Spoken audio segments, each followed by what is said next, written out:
গতকাল মাননীয় Mamata Bandyopadhyay press conference করে বলেছেন যে তারা 2011 সালে জেতার পর সিপিএম এর কোনো পার্টি অফিস ভাঙেনি, কোনো রকম দাঙ্গা করেনি, তাদের পার্টির তরফ থেকে কিছুই করা হয়নি। আচ্ছা, তিনি কি সত্যি কথা বলছেন? আগে তার মুখ থেকেই শুনে নেওয়া যাক, তারপর আমি ফ্যাক্ট যাচাই করে আপনাদের বলবো যে তারা সিপিএম এর পার্টি অফিস ভেঙেছিল কি ভাঙেনি, সেটা প্রমাণ সহকারে বলবো। আগে শুনে নিন। আমরা যখন প্রথম জিতেছিলাম আমি বলেছিলাম কারো উপর যেন কোনো অত্যাচার না হয়, বদল চাই, বদলা নয়। আমরা কিন্তু সিপিএমের একটা পার্টি অফিসে হাত দিইনি, আমরা কোনো অত্যাচার করিনি। আমি রবীন্দ্রসঙ্গীত আর নজরুল গীতি গাইতে দিয়েছিলাম। আর 3 দিন ধরে বিজেপি যে অত্যাচার করছে, আপনারা শুনলেন যে ওনার দাবি, ওনারা 2011 সালে জেতার পর ওনাদের তরফ থেকে সিপিএম এর কোনো পার্টি অফিস ভাঙা হয়নি, যত নাকি পার্টি অফিস ভাঙছে বিজেপি জেতার পর। আচ্ছা চলুন আমরা এই ফ্যাক্টটা একটু যাচাই করে নিই।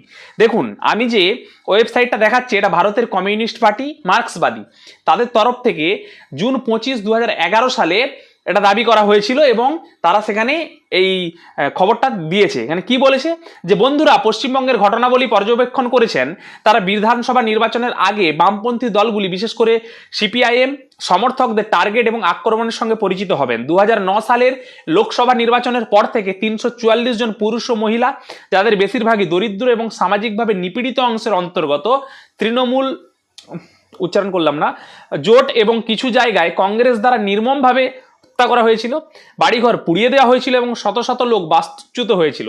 তাদের অপরাধ ছিল যে তারা তাদের হাতে থাকা লাল পতাকাটি নামিয়ে রাখতে অস্বীকার করেছিল। 13ই মে এবং তৃণমূলের সম্মিলিত বিজয়ের পর থেকে রাজ্য সরকারের ক্ষমতা আগ্রাসনকারীদের সমর্থন করার জন্য পুরোপুরি ব্যবহার করা হয়েছে। ফলাফল ঘোষণার প্রথম সপ্তাহে, পয়েন্ট টু বি নোটেড, ফলাফল ঘোষণার প্রথম সপ্তাহে 12 জন সিপিআইএম নেতা, একজন আরএসপি নেতা এবং সমর্থককে করা হয়েছে। দ্বিতীয় লক্ষ্য হলো বামপন্থী সমর্থকদের মধ্যে সাধারণ আতঙ্ক এবং ভীতি ছড়িয়ে দেওয়া এবং তাদের একটি শিক্ষা শেখানো, বিশেষ করে ট্রেড ইউনিয়ন, নির্বাচিত ছাত্র ইউনিয়নের অফিস এবং পার্টি অফিসে হামলা চালানো হচ্ছে। এটা কে দাবি করেছে?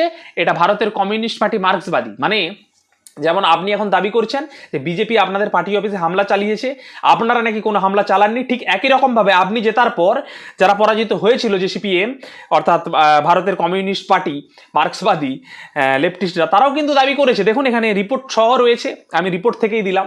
অর্থাৎ এটা প্রমাণ হয়ে গেল যে আপনি এটাও মিথ্যা কথা বলেছেন এবং এটা ধরা পড়ে গিয়েছেন। আমি প্রমাণ সহকারে চোখে আঙুল দিয়ে দেখিয়ে দিলাম যে এখানেও আপনি মিথ্যা কথা বলেছেন এবং আপনারা সিপিএম এর পার্টি অফিসে হামলা চালিয়েছিলেন। এটা প্রমাণিত সত্য, আর মিথ্যা কথা বলে লাভ নেই।